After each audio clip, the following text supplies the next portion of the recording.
기도하겠습니다. 주님, 오늘도 말씀 그대로를 우리가 듣기 원합니다.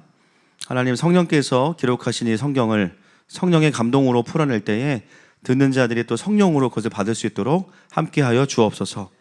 개인의 응답과 축복과 돌파를 넘어서 공동체적인 기름 부으심으로 충만케 하여 주옵소서. 예수님의 이름으로 기도합니다. 오늘 사도행전 강의 7번째 시간입니다. 오늘도 이제 베드로의 설교가 이제 계속 이어지고 있습니다. 지난주에 이 베드로의 메시지의 핵심은 그 성령께서 임하신 현상이 그냥 우연히 일어난 현상이 아니라 요엘서 2장 말씀의 성취다. 그래서 복습 차원에서 우리 요엘서 말씀을 같이 한번 읽어보겠습니다. 시작. 하나님이 말씀하시기를 말세에 내가 내 영을 모든 육체에 부어주리니 너희의 자녀들은 예언할 것이요 너희의 젊은이들은 환상을 보고 너희의 늙은이들은 꿈을 꾸리라. 그때 내가 내 영을 내 남종과 여종들에게 부어주리니 그들이 예언할 것이요 또 내가 위로 하늘에서는 기사를 아래로 땅에서는 징조를 베풀리니 곧 피와 불과 연기로다. 주의 크고 영화로운 날이 이르기 전에 해가 변하여 어두워지고 달이 변하여 피가 되리라. 누구든지 주의 이름을 부르는 자는 구원을 받으리라 하셨느니라. 아멘. 전에는 한 선지자에게 부어졌던 그 성령님의 선지자적인 기름 부으심이 마지막 때에는 교회 공동체에 부어졌어요. 그리고 모든 세대에게 그 기름 부으심이 임하면서 이제는 공동체 전체가 사도적 교회 또 선지자적인 교회로 쓰임받는 시대가 이 마지막 때의 교회입니다. 우리가 사도행전을 읽어가면서 참 감사한 것은 이 사도행전의 스토리가 성경 안에만 있는 것이 아니라 우리 교회에도 동일하게 임하고 있습니다. 그래서 정말 이 말씀을 통해서 매주 우리가 점검하는 것 같아요. 우리가 어디까지 가고 있는지, 또 어디를 가지 말아야 되고 무엇을 해야 되는지, 오늘도 이 말씀의 가이드라인을 통해서 우리 공동체를 인도하시는 그 하나님을 경배합니다. 오늘 이어지는 베드로의 설교를 이제 볼 텐데요. 이 설교는 한 지점을 향해서 가고 있습니다. 그냥 한번 읽으면 좀 이해가 안 되지만 차근차근 읽어보면 이해가 됩니다. 그래서 한번 같이 확인해 보겠습니다. 22절부터 24절까지 시작. 이스라엘 사람들아 이 말을 들으라. 너희도 아는 바와 같이 하나님께서 나사렛 예수로 큰 권능과 기사와 표적을 너희 가운데서 베푸사 너희 앞에서 그를 증언하셨느니라. 그가 하나님께서 정하신 뜻과 미리 아신 대로 내준 바 되었거늘 너희가 법 없는 자들의 손을 빌려 못 박아 죽였으나 하나님께서 그를 사망의 고통에서 풀어 살리셨으니 이는 그가 사망에 매여 있을 수 없었음이라. 아멘. 먼저 베드로는 유대인들이 불법자를 동원해서 예수님을 죽였다라고 이야기하면서 그들의 죄악을 고발합니다. 그리고 무엇을 이야기하냐면 그러나 하나님께서 그 예수님을 사망에서 풀어서 다시 살리셨다 말씀하고 있습니다. 여러분, 예수님의 부활은 그냥 기적적인 소생이 아닙니다. 어떤 과정을 거쳤냐면요, 사망에서 자유케 되셨어요. 그리고 부활하셨습니다. 여러분, 이 부활의 능력은 그리스도를 구주로 고백하는 모든 믿는 자들에게도 동일한 것입니다. 그 하나님께서 그리스도를 믿는 우리 또한 사망에서 풀어주셨어요. 여러분, 우리의 신앙생활은 그저 인생을 살아가면서 힘든 문제 하나하나 주님께 올려드리는 것, 그것도 의미가 있습니다. 그러나 더 근본적인 축복이에요. 바로 죄와 사망 권세의 묶임에서 우리를 풀어주신 겁니다. 우리 또한 그러므로 사망에 매여 있을 수가 없습니다. 여러분, 우리가 금요일 날도 고아의 영과 마음을 대적하는, 거의 예배 끝나니까 11시던데 정말 많은 분들이 그 예배 가운데 자유함을 경험하셨어요. 근데 어떤 분들은 또 그런 자유를 경험하고 나면 어떠시냐면 혹시 또 내가 묶이는 거 아닐까 라고 걱정하는 분들이 있습니다. 여러분, 쉬워요. 또 풀면 됩니다. 할렐루야. 또 살아나면 됩니다. 원래 그것이 부활의 능력이에요. 그래서 성경은 우리에게 죄와 싸우되 낙심하지 말고 피곤해하지 말아라 라고 이야기하는 것이죠. 여러분, 우리가 신앙생활하면서 집중해야 되는 포인트는 변하지 않는 나를 확인하는 것이 아닙니다. 안 바뀌는 나를 확인하는 게 아니라 오늘도 주님께 나아가면 사망 권세의 묶임에서 풀어주시는 그 자녀됨을 경험하는 것입니다. 그것을 계속 경험하다 보면 어느 순간 완전히 자유케 되는 때가 옵니다. 그 시간들을 함께 보내는 것이 공동체인 거예요. 여러분, 오늘도 예배 가운데 우리의 모든 죄로부터의 저주를 끊으시고 자유케 하시는 그 주님을 경배합니다. 25절부터 29절까지 보겠습니다. 시작. 다윗이 그를 가리켜 이르되 내가 항상 내 앞에 계신 주를 배웠으며 나로 유동하지 않게 하기 위하여 그가 내 우편에 계시도다. 그러므로 내 마음이 기뻐하였고 내 혀도 즐거워하였으며 육체도 희망에 거하리니 이는 내 영혼을 음부에 버리지 아니하시며 주의 거룩한 자로 썩음을 당하지 않게 하실 것이미로다. 주께서 생명의 길을 내게 보이셨으니 주 앞에서 내게 기쁨이 충만하게 하시리로다 하였으므로 형제들아 내가 조상 다윗에 대하여 담대히 말할 수 있노니 다윗이 죽어 장사되어 그 묘가 오늘까지 우리 중에 있도다. 아멘. 이 말씀은 시편 16편 8절에서 11절 말씀인데요. 베드로가 이 부분을 왜 인용했냐면 좀 이 시편만 읽으면 이해가 안 될 수 있지만 바로 뒤에 베드로의 해석이 나옵니다. 그래서 이 본문은 다행히 성경이 해석을 해주었습니다. 30절부터 32절입니다. 시작. 그는 선지자라 하나님이 이미 맹세하사 그 자손 중에서 한 사람을 그 위에 앉게 하리라 하심을 알고 미리 본고로 그리스도의 부활을 말하되 그가 음부에 버림이 되지 않고 그의 육신이 썩음을 당하지 아니하시리라 하더니 이 예수를 하나님이 살리신지라 우리가 다 이 일의 증인이로다. 여러분, 베드로가 다윗을 뭐라고 부릅니까? 선지자라고 부릅니다. 왕이 아니었나요? 그죠? 이건 단순히 직분을 말하는 게 아닙니다. 다윗을 이어서 왕위에 오를 자가 있다는 것, 이 메시지 자체가 다윗에게 선지자적인 기름 부으심이 임해서 예언을 한 거예요. 그러면서 무엇을 말하냐면 그 왕위에 오를 자는 누구냐? 바로 예수 그리스도이시다. 그래서 그 예수 그리스도는 음부에 버려지지 않고 육신이 썩음을 당하지 않게 될 것이다. 부활에 대한 메시지를 다윗의 예언을 통해서 한 번 더 증거하고 있습니다. 그리고 거기에 이제 베드로가 진짜 하고 싶은 이야기가 그 다음에 있습니다. 34절과 35절입니다. 시작. 다윗은 하늘에 올라가지 못하였으나 친히 말하여 이르되 주께서 내 주에게 말씀하시기를 내가 내 원수로 내 발등상이 되게 하기까지 너는 내 우편에 앉아 있으라 하셨도다 하였으니. 아멘. 이건 시편 110편 1절 말씀입니다. 베드로가 강조하고 있는 것은 뭐냐면요, 그분은 부활하신 게 다가 아니라 어디에 앉으셨다는 거예요? 하나님의 보좌 우편에 앉으셨다는 거예요. 여러분, 예수님께서 하나님의 보좌 우편에 앉으셨다는 것은 무엇을 의미하냐면 예수 그리스도의 주권의 회복입니다. 예수님의 통치의 회복이에요. 그런데 그게 왜 의미가 있냐?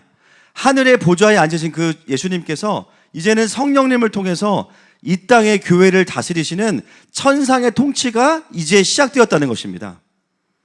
그래서 이 본문은 굉장히 영광스러운 본문이에요. 여러분, 그러므로 이 땅의 교회는 하나님 나라의 체인점이 아니에요. 뭘까요? 따라합시다. 직영점. 체인점과 직영점의 차이를 아십니까, 여러분?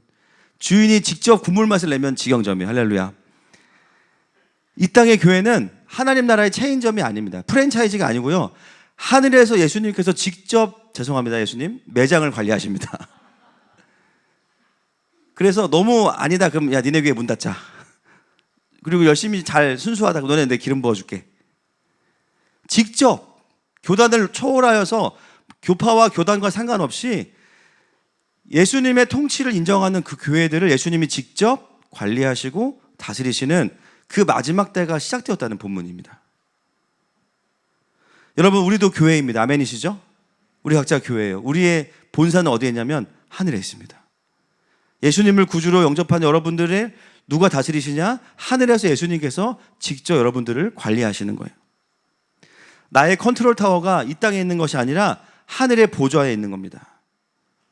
그래서 예수님은 우리를 떠나신 게 아니고요, 직접 우리를 다스리시는 거예요. 그래서 오늘 본문에서 베드로는 그 천상에서 시작된 예수님의 통치가 어떻게 교회를 다스리고 어떻게 교회인 우리는 그 통치를 받을 수 있느냐를 사실은 이들에게 선포하고 있는 겁니다. 36절부터 38절까지를 보겠습니다. 시작. 그런즉 이스라엘 온 집은 확실히 알지니 너희가 십자가에 못 박은 이 예수를 하나님이 주와 그리스도가 되게 하셨느니라 하니라. 그들이 이 말을 듣고 마음에 찔려 베드로와 다른 사도들에게 물어 이르되 형제들아 우리가 어찌할꼬 하거늘. 베드로가 이르되 너희가 회개하여 각각 예수 그리스도의 이름으로 세례를 받고 죄 사함을 받으라. 그리하면 성령의 선물을 받으리니. 아멘. 오늘 본문은 예수님을 영접하는 초신자들만 위한 본문이 아니라 성령 충만을 사모하는 모든 그리스도인들을 향한 본문입니다. 우리가 방금 읽은 38절은요, 성령 충만의 비결도 다 나와 있어요. 구원의 비결뿐만이 아니라 성령 충만의 비결도 다 나와 있습니다. 무엇입니까? 너희가 회개하고 각각 예수 그리스도의 이름으로 세례를 받고 죄사함을 받으라. 그리하면 무엇을 선물로 받으리니? 성령을. 여러분, 선물은 대가 지불을 하고 받는 거예요? 그냥 받는 거예요? 그냥 받는 거예요. 성령 받는 게 어려우면 돼요? 안 돼요? 안 돼요. 선물이니까. 성령 받는 게 왜 이렇게 힘들어요? 그 앞에 뭐가 안 되고 있는 거죠. 영적인 원리와 프로세스가 다 나와 있습니다. 여러분, 오늘 제일 먼저 베드로가 도전하는 건 뭐냐면요, 너희가 회개하라 합니다. 그 당시에 이 말씀을 듣던 유대인들, 디아스포라 유대인들과 예수님을 십자가에 못 박은 유대인들이 동시에 섞여 있어요. 베드로가 이야기합니다. 무엇을 회개하냐? 예수님을 십자가에 못 박은 것을 회개하라. 여러분, 유대인들이 왜 예수님을 십자가에 못 박았죠? 예수님을 하나님으로 인정하지 않았기 때문입니다. 오늘 이 말씀이 우리에게 적용이 되려면 나는 2000 몇 년 전에 거기 없었으니까 나는 회개할 게 없어요가 아니라 하나님을 부정한 모든 삶이 예수님을 십자가에 못 박은 삶인 것을 인정하는 겁니다. 여러분, 그런 적 없으세요? 오랫동안 짝사랑해요, 누구를. 근데 어느 순간 그 사람이 그 사랑을 알게 됐어. 근데 여러분, 반대편 입장에 서보세요. 나는 그 사람이 나에게 그런 마음이 있는지 몰랐어요. 그런데 하나하나가 나를 향한 사랑의 고백들이었어. 나중에 그걸 알게 되면 어떤 마음이 드세요? 그 회개가 막 정죄감으로 옵니까? 막 내가 그 사랑을 알아차리지 못했어. 막 너무 고마우면서도 약간 어떤 마음이냐면 민망한 마음이 있어요. 여러분, 우리가 하나님의 사랑을 경험할 때 저도 그랬지만 어떤 마음이었냐면, 어떤 분들은 이제 막 그 영화 필름 지나가는 것처럼 잘못한 막 그림들이 지나가는 분도 있다고 하시는데, 물론 그것도 회개 중에 한 부분이지만 회개의 근본적인 것은 뭐냐면 하나님의 사랑 앞으로 자녀들이 돌아가는 겁니다. 할렐루야. 그동안 나를 짝사랑하신 그 하나님을 생각하면 내 마음이 너무 죄송한 거예요. 왜냐하면 내가 뭐라고 나를 이렇게 기다려주시고 사랑하셨지? 죄송한데 눌리는 죄송함이 아니라 민망함과 송구함이에요. 그러면 우리가 어떤 반응을 보이게 되냐? 오늘 본문에 회개가 임한 사람의 한 고백이 나옵니다. 따라하겠습니다. 어찌할꼬? 어찌할꼬요? 조금 더 우리가 아는 말로 우야꼬, 그죠? 한 글자로 줄이세요. 한 글자. 따라하세요. 헐. 오늘 예배드리다가 헐 많이 하시길 축복합니다. 헐, 주님이셨네. 헐, 그때 그게 주님의 사랑이었네. 여러분, 회개는 단순한 양심의 가책이 아니에요. 검사에게 막 취조받는 그런 회개가 아닙니다. 그 하나님의 강력하고 신실한 사랑 앞에서 신실하지 못했던 나를 바라보면서, 오히려 무시했던 나를 바라보면서 민망해서 눈을 못 뜨는 거예요. 그냥 그게 회개입니다. 그 사랑이 회복돼야 사랑의 순종이 일어나기 시작하는 거예요. 그러면서 오늘 베드로는 그 회개의 본질을 이야기하면서 오늘 본문에 나오는 아주 중요한 단어가 뭐냐면 보좌입니다. 보좌. 그럼 예수님께서 하나님의 보좌 우편에 앉으셨어요. 거기는 권세의 자리입니다. 그죠? 여러분, 회개에서 보좌는 너무 중요해요. 회개는 뭐냐? 나의 삶의 보좌에서 내가 내려오고 누가 거기 앉으시는 게 회개입니까? 예수님이 내 보좌에 앉으시는 게 회개입니다. 우리가 오늘 본문을 보면서는 예수님이 부활하시고 하늘의 보좌에 앉으셨지. 그러나 그 예수님의 천상의 통치가 나에게 임하려면 동시에 나에게도 일어나야 되는 게 뭐냐면요, 내 삶의 주인의 자리에 예수님이 예수님 되셔야 되는 거예요. 그게 진짜 회개라는 겁니다. 그렇게 회개를 받고 죄사함을 받으면 성령님은 보너스라는 거예요. 여러분, 한 영혼이 돌이키면서 기도하는 모습을 많이 보게 되는데요, 꼭 방언을 하지 않아도 제가 느끼는 게 있어요. 어느 순간 영혼이 하나님 앞에서 자신의 죄인됨을 고백하고 예수님을 구주로 영접하고 기도할 때 성령이 임하는 게 느껴집니다. 예수님을 주시라고 고백하고 하나님을 아버지라고 고백하고 이전에 흘리지 않았던 그 회개의 눈물들을 흘리는 모습을 보면 그것은 성령의 역사입니다. 여러분, 성령 충만하기 어려운 이유, 오늘 본문에 근거한다면 간단해요. 내 마음의 보좌에서 내가 내려오지 않고 있기 때문이에요. 그러면서 성령님을 계속 구하는 거예요. 근데 구하는 이유는 뭐야? 성령님 임하셔서 저도 좀 저 사람처럼 방언하게 해주시고 저도 좀 보여주세요. 저도 장풍 좀 쏘고 싶습니다. 손대면 좀 병도 낫고 싶고요. 물론 그런 기도로 누구를 섬긴다는 마음은 틀린 마음이 아니지만 중요한 것은 뭐냐면 근본적으로 내 인생의 보좌에서 내가 주인 되어 있으면서 성령님만, 그것도 선물로 주시는 성령님을 달라고 하는 거예요. 여러분, 백화점 가서 큰 백을 사야 작은 지갑을 주는 거예요. 할렐루야. 근데 이거 안 사. 사은품만 달라고 난리인 거야, 막. 그죠? 이걸 사야 이걸 준다니까요. 이거는 돈으로는 사는 게 아니에요. 중요한 건 이거예요. 근데 우리는 이것만 달라고 하는 거예요. 우리가 계속해서 예배 이후에 은혜를 받고 자유함으로 풀어지고 난 이후에 또 묶이는 이유가 뭐냐면 결론적으로는 예배가 끝난 이후에 어느 순간 나의 마음의 보좌에 계셨던 그 하나님께서 하나님이 아니라 이제 내가 다시 나의 염려, 나의 상처, 나의 판단을 다시 보좌에 올려놓는 거예요. 사망 권세가 우리의 마음의 보좌에 있으니까 또 묶이는 거예요. 여러분, 예수님은 어떻게 그렇게 단번에 사망 권세에서 풀어지셨고 육신에 계시는 동안에도 물론 육신의 한계에는 묶여 계셨지만 사망 권세에 매이시진 않았습니다. 그 이유는 한 가지입니다. 예수님의 마음의 보좌에는 늘 성부 하나님이 계셨기 때문이에요. 그 싸움을 진 적이 없으세요. 계속해서 그 마음의 주인이 하나님이셨기 때문에 생명이 풀어지고 배에서 생수의 강이 흘러가는 삶을 계속해서 사신 겁니다. 그래서 오늘 우리가 이 말씀을 보면서 적용해야 되는 것은 뭐냐면 하늘의 보좌에 앉으셨구나, 이것만 보면 안 돼요. 이것만 보면 종교인입니다. 이제부터. 여러분, 그냥 교회 다니고 그냥 너미널 크리스천들 만나보시면 다 똑같이 얘기해요. 이걸 다 동의해요. 아, 예수님 부활하셨어요. 하늘의 보좌에 우편에 앉으셨어요. 너무 맞는 신학적인 교리예요. 그러나 그 사람의 마음의 보좌는 들여다보지 않는 거예요. 신앙생활은 어떻게 해요? 적당히 합니다. 지옥 안 갈 정도로만. 성령 충만을 구하라고 명령하셨는데 에베소서에서 그 명령에 대한 반응은 없고 지옥 안 갈 정도로만 적당히 신앙생활하면서 신앙의 고백은 하나도 틀리지 않았죠. 예수님은 부활하셨고 하나님의 보좌 우편에 계셨고 성령님도 보내주셔요. 아멘. 그러나 나의 마음의 보좌에는 예수님이 주인이 아닌 거예요. 종교인입니다. 왜냐하면 생명이 없으니까. 그 사람에게는 하나님의 통치가 풀어질 수가 없는 거예요.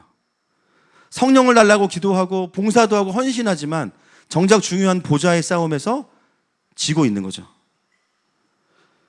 여러분, 예배 드렸는데 왜 계속 마음의 상처가 해결이 안 됩니까? 그 보좌에 계속 상처가 주인되어 있기 때문이에요. 그래서 오늘 이 본문의 적용은 예수님이 하늘에 앉으셨구나, 영광스럽다 끝이 아니라 그 부활하신 예수님이 성령님을 통해서 우리 한 사람 한 사람을 다스리길 원하십니다. 근데 그걸 경험하려면 뭘 해야 돼요? 회개하고 죄사함을 받아야 돼요. 근데 그 본질은 뭐냐면 나의 마음의 보좌의 중심에 왕이신 예수님께서 좌정하셔야 되는 겁니다. 그래서 여러분, 오늘 이 메시지 가운데 하늘의 보좌만 보는 것이 아니라 우리의 마음의 보좌도 돌아보기를 축복합니다. 정말 내 인생의 결정권자가 예수님이신가? 제가 늘 말씀드리시죠. 뭔가 선택할 때 내 판단으로 그냥 데이터로만 가고 있는 것은 아닌가? 내가 살아왔던 판단들을 그대로 그냥 돌려서 인생을 결정하는 게 아닌가? 만약에 그렇다라는 마음에 드신다면 여러분 마음 안에 있는 보좌에 예수님을 왕으로 앉히셔야 됩니다. 뭔가 내 마음 안에서 하나님을 밀어내고 하나님을 부정하는 것이 있기 때문에 성령으로 충만할 수 없는 거예요. 우리가 금요일 날 정말 그 고아의 마음, 그죠? 고아의 영을 대적했잖아요. 여러분, 고아의 영을 대적했어요. 그런데 삶의 환경이 아무것도 안 바뀌었잖아요. 어느 순간 또 묶일 수 있습니다. 뭘 경험해야 돼요? 계속 환경이 바뀌지 않아도 하나님의 통치가 오면 풀어지는 것을 계속 경험해야 돼요. 그래야 이 싸움을 싸울 수 있는 겁니다. 여러분, 그래서 우리에게 이 경배의 시간은 너무 중요합니다. 여러분, 이 시간이 어떤 시간이냐면 한 주간 살면서 나도 모르게 내 삶에 주인 되게 만들었던 그 무엇, 그 something, 그것들을 내려놓고 다시 왕이신 그분을 경배하는 겁니다. 할렐루야. 오늘도 우리의 삶의 왕이 되시는 주님을 경배합니다. 사도행전 2장 41절 말씀 넘어가겠습니다. 시작. 그 말을 받은 사람들은 세례를 받음에 이날의 신도의 수가 3,000이나 더하더라. 여러분, 기존의 그 마가의 다락방 공동체가 몇 명이었습니까? 지금 세 가족이 몇 명이에요? 3,000명입니다. 여러분, 이러면 어떻게 될까요, 교회가? 우리 교회 만약에 매주 100명씩 등록하면은 2주면은 앉을 자리가 없어요. 그죠? 지금도 앉을 자리가 없는데, 그죠? 저희가 이번에 매트를 샀어요. 이제 저희가 금요일 날 예배하고 나서 무릎 꿇고 예배하니까 너무 좋더라고요. 그래서 매트를 아예 맞춰가지고 이제 주중 예배는 끝나고 나와서 기도하고 또 주님이 누우라고 하면 눕고 할렐루야. 그리고 애기 엄마들이 보니까 여기가 잠옷이래요. 그냥 앞에가. 애들이 잠자면 눕혀놓고 딱 앞에서 예배하기 너무 좋아요. 너무 좋은데 뭔 얘기하다가 여기까지 갔죠? 이게 갈래기도의 부작용이 좀 있는 것 같습니다. 세 가족이 3,000명이 왔어요. 더 충격적인 것은 뭐냐면 이 3,000명이 너미널 크리스찬이 아니고 성령을 받고 왔어요. 여러분, 만약에 120명 있는 공동체에 3,000명의 세 가족이 하루에 오면 엄청난 혼란이 벌어질 수 있겠죠. 뭐 헌금 봉투는 어딨냐, 뭐 별의별 막 일이 다 일어납니다. 그런데 오늘 우리가 주목할 게 뭐냐면 이 다음에 나오는 본문을 보면 초대교회의 모습은 굉장히 평온하고 소위 말하는 사람들이 초대교회로 돌아갑시다 라고 말할 때 말하는 본문이 바로 그 다음 본문이에요. 여러분, 우리가 본문을 잘 봐야 됩니다. 많은 분들이 막 그런 비판을 많이 해요. 교회가 대형화를 추구한다. 초대교회로 돌아가자. 초대교회 3,000명이었습니다. 그러니까 이게 성경을 정확히 봐야지 우리가. 그죠? 그러니까 이거를 그 숫자적인 걸로만 해석하면 안 되는 거예요. 초대교회는 시작이 3,120명이었고 그리고 그건 최소 인원이었어요. 매일매일 날마다 믿는 숫자가 더해갔기 때문에 얼마 되지 않아서 10,000명을 돌파합니다. 근데 어떻게 이런 교회들이 계속 갈 수 있는가? 그것은 작은 교회가 답이다, 뭐 가정교회가 답이다. 그게 본질이 아니에요. 초대교회로 돌아가야 되자는 의미는 그런 의미가 아닙니다. 우리가 봐야 될 것은 그렇게 많은 사람들이 회심했는데 어떻게 건강하게 공동체가 그것을 유지하면서 갈 수 있었지? 이 질문을 본문에 던져야죠. 두 가지의 이유가 있습니다. 첫 번째는 뭐냐면 그 3,000명의 성도들이 함께 깊은 신앙생활로 바로 들어갈 수 있었던 이유는 먼저 준비된 120명의 공동체가 있었기 때문입니다. 동시가 아니에요. 여러분, 아담과 하와를 하나님이 가정을 만드시면서 동시에 만들어 놓고 자 이제 부부야 그러면 이제 모태 부부 이건 힘들어요. 그죠? 근데 하나님 어떻게 하셨냐면 아담을 먼저 만들고 독처하는 시간을 준 다음에 하와를 그 다음에 만드셨어요. 이거는 의도가 있는 거예요. 그죠? 서로가 필요하다는 걸 느끼게 하시는 거예요. 120명의 리더들이 먼저 은혜 받고 성령을 받고 공동체를 경험한 다음에 3,000명의 성도들이 딱 왔을 때 이 공동체가 강력하기 때문에 전혀 휘둘리지 않았던 겁니다. 오히려 3,000명의 사람들을 싹 들어가서 그들 안에서 목장과 모든 리더십들을 케어하면서 함께 할 수 있는 구조가 이미 완성이 되었던 거예요. 여러분, 교회의 부르심은 커지는 것도 아니고 작아지는 것도 아닙니다. 교회의 부르심은 하나님 나라입니다. 커지고 작아지고는요 여러 가지 다른 이유들이 있을 거예요. 물론 그것도 하나님의 주권이지만 여러분, 하나님께서 이 공동체를 키워가시면서 이 120명에게 어떻게 동기부여하셨겠어요? 조금 있으면 3,000명 오니까 준비하자 막 이런 동기부여 하셨을까요? 안 하셨어요. 하나님 한 가지만 이야기했어요. 약속한 성령을 기다려라. 120명의 이 공동체는 우리 교회가 커질 거야 이런 기대감으로 있던 게 아니라 그냥 하나님의 얼굴을 갈망했습니다. 할렐루야. 그리고 성령을 기다리다가 성령께서 오신 거예요. 성령의 공동체를 경험한 겁니다. 여기서 알게 되는 것은 마지막 때가 첫 교회가 그런 교회였거든요. 지금에 와서 생기는 레디컬한 교회가 아니라 마지막 때의 첫 교회가 그냥 그런 교회였어요. 여러분, 하나님은 어떤 교회를 사용하십니까? 순수한 교회를 사용하십니다. 너무 사역도 전략적으로 가는 거 모르겠어요. 저는 그게 과연 맞는지. 하나님 말씀하시면 해야겠지만, 적어도 초대교회가 그 세계 선교를 감당하는 데 있어서 하나님이 가장 중요시 여겨졌던 그 가장 중요한 국물맛, 그 며느리도 안 가르쳐주고 마지막에 돌아가실 때 한마디 하시죠. 며느리 불러놓고 다시다를 집어넣어라. 그건 끝이에요. 미원이 답이다. MSG. 돌아가시는 거예요. 하나님께서 전 세계를 선교하시기 위해서 가장 중요시 여기셨던 그 한 포인트가 뭐냐면, 120명이어도 500명에서 시작했지만 다 자기들의 이유가 있어 떠나갑니다. 그 공동체를. 뭐 바쁘고 뭐 싸우고 했겠죠. 결국 남아있는 사람들 어떤 사람들이냐면, 진짜 하나님의 얼굴만 갈망하고 언약만 딱 붙잡고 성령을 기다렸던 사람들인데, 그것이 교회를 빅뱅할 수 있었던 하나님의 통로인 겁니다.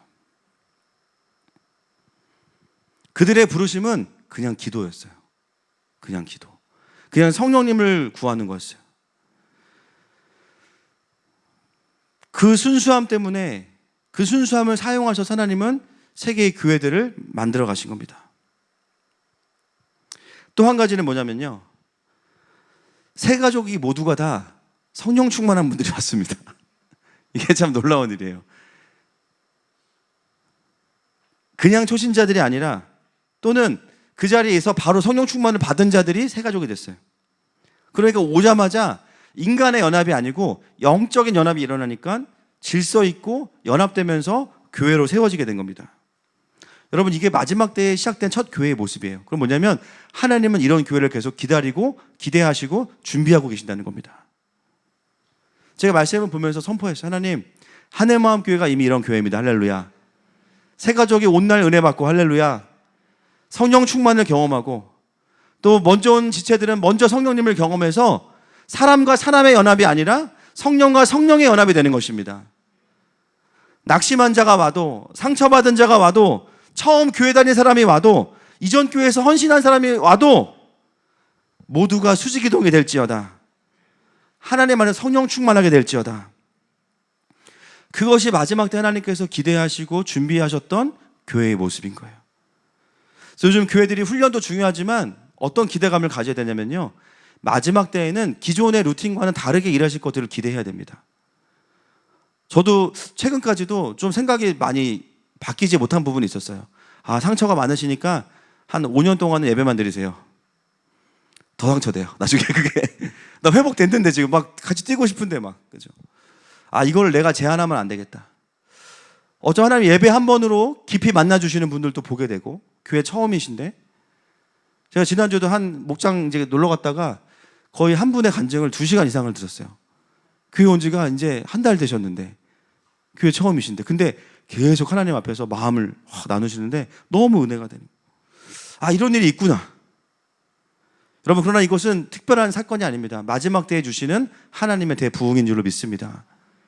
교회에 오는 분들이 영적으로만 열려 있으면 오는 순간 주님을 경험하는 거예요.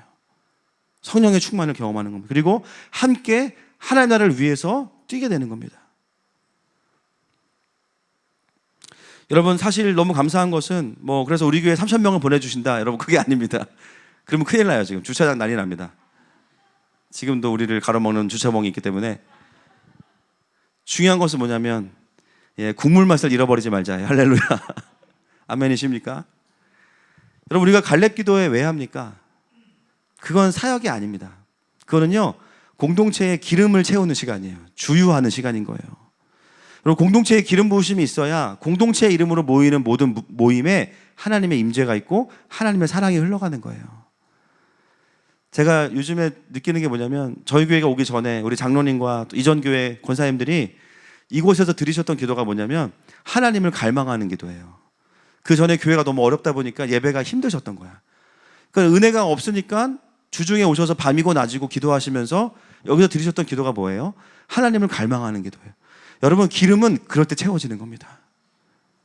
근데 우리가 그동안 10년 동안 그 기름을 다 썼어. 따라합시다. 앵꼬 시작. 앵꼬. 작년에 기름이 없어.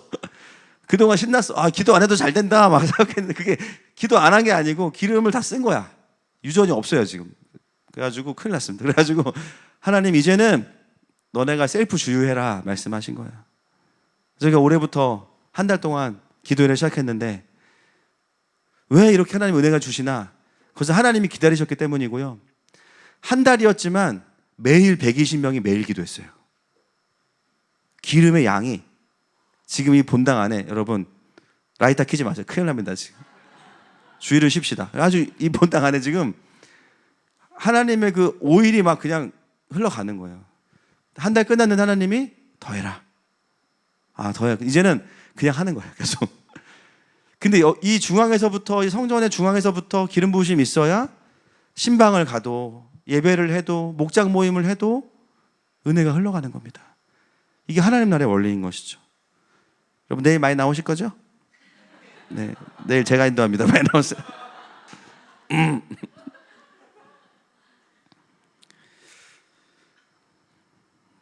네, 길을 잃었습니다. 42절 읽겠습니다. 쿨하게 시작. 그들이 사도의 가르침을 받아 서로 교제하고 떡을 떼며 오로지 기도하기를 힘쓰니라. 아멘. 그래서 그 120명의 지체들을 통해서 놀라운 건 3,000명이 넘는 공동체가 왔지만 놀라운 건 뭐냐면요, 120명이 누렸던 그대로가 그냥 확장됐을 뿐입니다.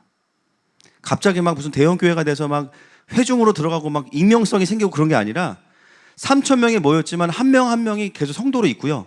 그 안에서 동일한 영적인 역동성이 계속 일어나요. 4가지가 나오죠. 사도의 가르침을 받아 교제하고 떡을 떼며 기도했다. 오로지라는 이 수식어는 원래 기도만 수식하는 게 아니라 문장 전체를 수식합니다. 그러니까 성도들이 모이면 4가지의 특징이 있어요. 말씀 듣고 교제하고 떡을 떼고 기도하기를 힘씁니다. 여러분 여기서 어떤 거에 자신이 있으십니까?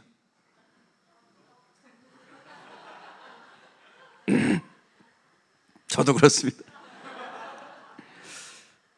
지금도 벌써 떡은 가래떡을 꿀에 찍어 먹어야 막. 여러분 사도의 가르침이 무엇입니까? 예수님의 말씀이에요. 예수님의 말씀. 여러분 살아있는 교회의 특징이 있어요. 말씀 중심이에요. 모든 회중들이 하나님 말씀을 들으려고 일단 모입니다. 그리고 강단에서 선포되는 말씀이 진짜 하나님의 말씀을 그대로 전하는 거예요. 가감없이. 거기에 모든 목회자들이 마음을 다 쏟고 삶을 쏟는 거예요. 계속. 교회의 공동체는요, 하나님의 통치와 임재가 있으려면 하나님의 말씀이 선포돼야 됩니다. 저는 이제 목회자분들이 이중직도 하시는데 되게 귀하지만 진짜 대단하죠. 왜냐하면 이거 정말 쉽지 않거든요. 본문 연구하고 그걸 다시 설교로 만들고 이거 작업이 참 대단하신 분들인 거예요. 그래서 교회는 구조와 시스템도 너무 중요하지만 결국은 말씀이 사라지면 교회는 교회로서의 역할을 못하게 되는 거예요. 왜냐하면 교회는 예수님의 몸이기 때문입니다. 머리 대신 예수님과 붙어있다는 것은 무슨 뜻이냐면 머리의 지령을 받아야 몸이죠. 여러분 머리가 시키는데 몸이 안 따르면 그거는 이상한 겁니다. 그죠? 잘못된 거예요. 끊어져 있는 거예요. 그래서 교회가 교회 되려면 우리는 교회라는 간판을 걸었으니까 우리는 주님이 지키실 거야. 그리고 마음대로 해 막 사역을. 제일 위험한 거예요. 어디에 집중해요? 예수님의 말씀에 집중하는 겁니다. 여러분 교회를 위해서 기도하실 때 항상 지금도 그렇지만 우리 교회 강단을 위해서 기도해 주십시오. 세상에 성공하는 법, 처세하는 법, 무슨 이념 이런 것이 아니라 하나님의 말씀만 선포되기를 축복합니다.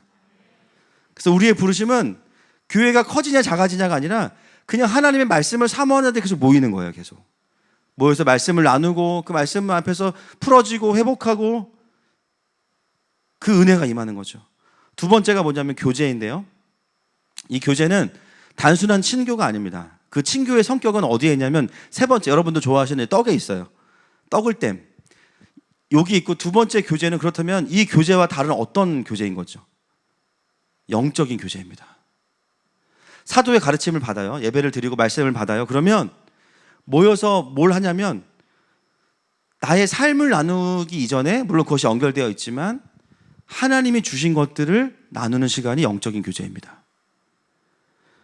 성령 안에서의 깊은 교제, 함께 받은 말씀을 나누면서 함께 나에게 주시는 음성을 나누면서 영적인 지지와 분별을 함께 하는 거예요. 여러분 공동체로 우리가 말씀을 나눌 때 참 안전해요.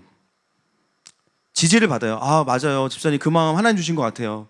정말 이번 주에 아이에게 한 번도 화 내지 않기로 한 거 꼭 지키세요. 그리고 카톡에 매일 올려 그 말씀을. 그죠? 그 말씀을 이어가게 만들어줘. 그죠?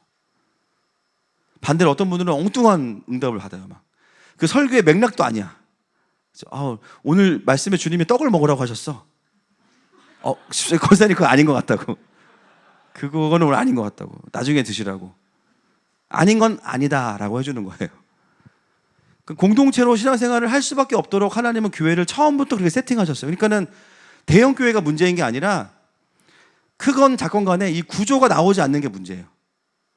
그 깊은 교제로 갈 수 없는 구조가 문제인 거고, 사람들도 그거에 대한 갈급함이 있다 보니까, 근데 그게 보니까 대형화되면서 생겨진 것 같으니까 그런 비난을 하는 거죠. 여러분 나중에 보겠지만 이 초대교회도 커지면서 구조적인 문제가 발생합니다. 헬라파 과부들이 구제에 빠져요. 이거 지금 설교하면 안 되는데. 그죠? 근데 그걸 해결하기 위해서 어떻게 하냐면 집사들을 세워요. 행정적으로 할 수 있는. 근데 집사의 기준이 엄청 높아요. 대신에 그 본문의 결론이 뭐냐면 행정적인 것을 리뉴잉하는 게 아니라 사도들이 말씀과 기도에 전무하기를 힘씁니다. 교회가 살아있는 거예요. 원인 분석을 정확히 한 거예요. 이거는 과부들을 구제해서 빼는 게 문제가 아니라 예배가 약해진 거다. 말씀을 회복하는 거예요. 여러분 우리가 이 목장 공동체 안에서 뭘 하는 거냐면 예배를 통해 받은 하나님의 말씀과 마음을 나누면서 서로 지지하고 분별하고 축복하는 겁니다. 그래서 이 나눔 안에는 어떤 나눔이 들어가겠어요? 우리가 지난주 본문을 이어보면 요엘 말씀이 그대로 연결됐죠. 예배 때 말씀을 받은 분도 있고요. 성령님께서 주시는 감동도 있는 거예요, 같이.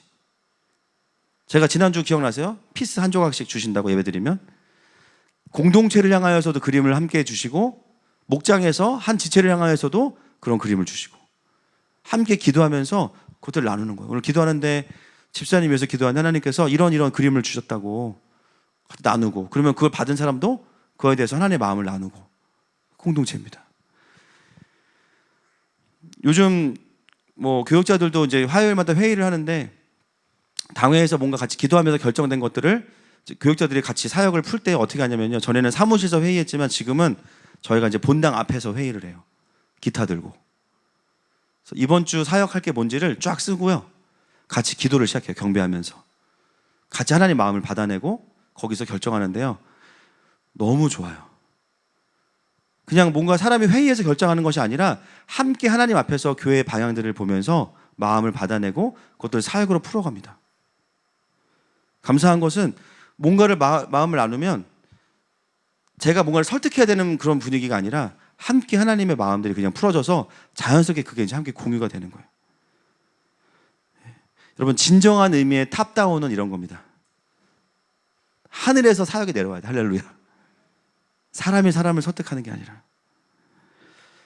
여러분 우리 목장은 이미 그렇고 리더들도 그렇고요. 우리 주일학교 교사님들 그리고 킹덤스쿨도 영적인 분별과 그림을 함께 보면서 가는 성령의 공동체가 될 것을 축복하고 선포합니다. 그리고 나면 이제 치킨이 도착을 하는 거죠.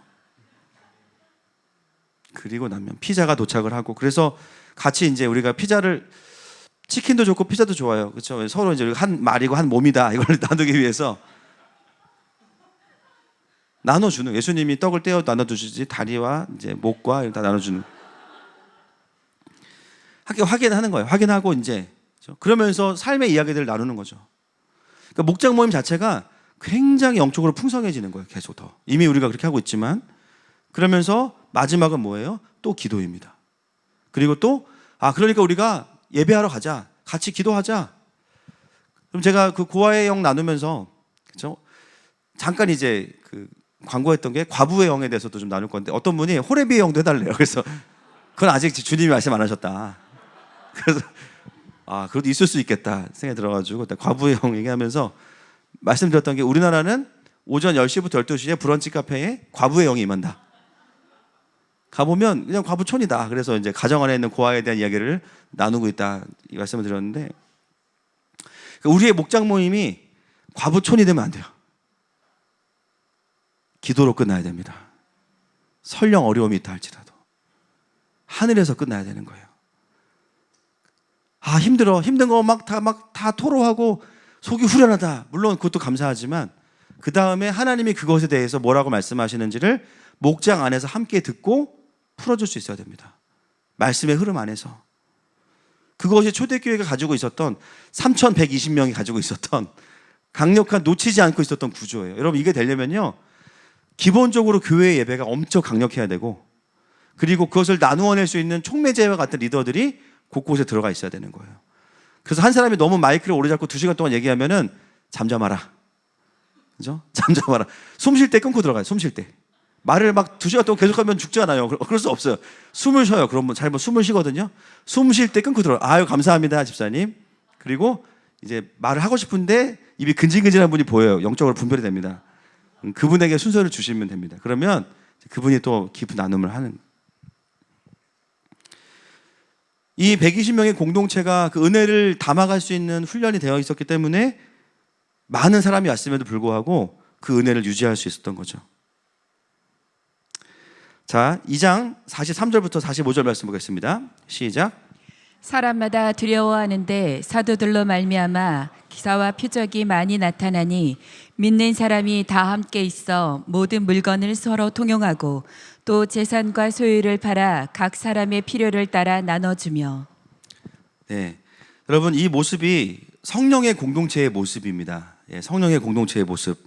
이런 삶은 성령으로만 가능한 겁니다. 어떤 정치제도나 사람의 강압으로는 안 돼요. 죄송하지만 성령님만이 하실 수 있는 거예요. 나를 거슬러낼 수 있는 삶은. 그리고 이것이 바로 마가의 다락방에 있었던 120명의 공동체가 지난 시간들을 함께 해왔던 삶의 모습이었던 거예요. 그게 그냥 자연스럽게 공동체에 그냥 풀어진 거예요. 여러분 저희 교회도 우리가 어떤 교회를 벤치마킹하고 세워진 교회도 아니고 그냥 저희 교회도 그냥 아름아름 모여서 세워진 교회인데 시간이 지나면서 저희 교회도요 이런 어떤 루틴이 생겨요. 신기하게. 그 중에 제가 이제 이건 성령님의 흐름이다라고 느끼는 것 중에 하나가 뭐냐면 젊은 부부들이 자녀를 낳으면 누구도 달라고 안 했는데요. 그 개월수에 맞춰서 옷이 가요. 할렐루야. 이게 진짜 신기합니다. 그 엄마들이 뒤에서 뭘 주고받아 막 봉지로. 뭐지 비밀리에 뭘 하는 거지 보면 애들 옷이야 막. 근데 달라고 하지도 않았어. 근데 지금 딱 개월수가 이 옷이야. 그러면은 딱 가. 성령의 흐르심이에요. 할렐루야. 여러분 초대교회에 이 서로가 서로의 것들을 나누어 쓰고 함께 했던 것은 누가 막 강제로 막 당위성을 얘기한 게 아닙니다. 그냥 형제와 자매의 필요가 보이는 거예요. 말 안 해도. 성령님이 깨닫게 하시는 거. 저 형제에게 15만 원 붙여라. 주님 그런 거 엄청 정확하게 말씀하셔야죠. 액수를. 그죠? 몇만 원 떼고 붙이면 죽을래? 막 그러시고 막 그러시잖아요. 그냥 보이는 거야. 아, 저 형제가 지금 힘들겠구나. 지금 학교 다니는데 힘들겠구나. 뭐 아이들 키우는데 힘들겠구나. 그 마음을 주시는 거예요. 그냥 시켜서 한 게 아니고 감동을 주셔서 자원함으로 하는데 놀라운 것은 뭐냐면 다 채워져. 다 채워. 이건 사람이 구현할 수 없습니다. 죄송하지만. 이것은 하나님만 가능하신 거예요. 성령의 공동체의 모습입니다. 그래서 누가는 이 엄청난 부흥과 3,000명이 넘는 교회를 보면서 아주 심플하게 이 교회를 정리한 게 2장 47절 말씀입니다. 보겠습니다. 시작. 하나님을 찬미하며 또 온 백성에게 칭송을 받으니 주께서 구원받는 사람을 날마다 더하게 하시니라. 아멘. 아멘. 하나님을 찬미하며 하나님을 사랑하고 온 백성에게 칭송을 받으니 이웃을 사랑하고 그리고 나서 주께서 구원받는 사람을 날마다 더하게 하시니라. 이 세 가지로 건강한 교회는 끝난 겁니다. 이 세 가지 열매가 있어야 되는 거예요. 그냥 공동체 자체가 영적인 매력이 막 흘러 넘치는 거예요. 그냥 저 교회 멤버가 되고 싶고 그냥 저기 목장에 들어가고 싶고 막 뭔가 이 공동체 안에 있으면 그냥 계속 살아나고 너무 따뜻하고 예배 가운데 부어주시는 것도 따뜻한데 예배를 경험한 사람들의 그 선함이 막 느껴져. 그 이 안에 있는 것만으로도 회복된. 근데 그것을 우리만 느끼는 게 아니라 세상 사람들도 느낀다는 거예요. 할렐루야. 전도를 한 게 아닙니다. 더해진 거지 그냥 계속. 이게 바로 하나님의 임재 전도입니다. 프레젠스 이벤젤리즘입니다. 임재로 전도하는 거. 말씀을 정리하겠습니다. 여러분 예수님은 부활하셔서 그냥 하늘로 올라가신 게 아니라 그때부터 직접 본격적으로 이 땅의 교회를 다스리시기 시작하신 거예요. 성령님을 통해서. 여러분 한 사람 한 사람을 그렇게 다스리십니다. 그리고 그 통치를 받는 교회가 바로 마지막 때에 시작된 사도적 교회입니다. 여러분, 이 시간 다시 그 교회로 우리 한 사람 한 사람을, 또 우리 교회를 주님이 오늘도 기름 부어 주십니다. 이 시간에 먼저는 다시 한번 우리 안에 있는 그 모든 묶임들을 끌어내고, 하나님, 우리 각 사람이 주님의 소망 가운데 거하는 교회로 이 시간 회복될 것을 선포합니다.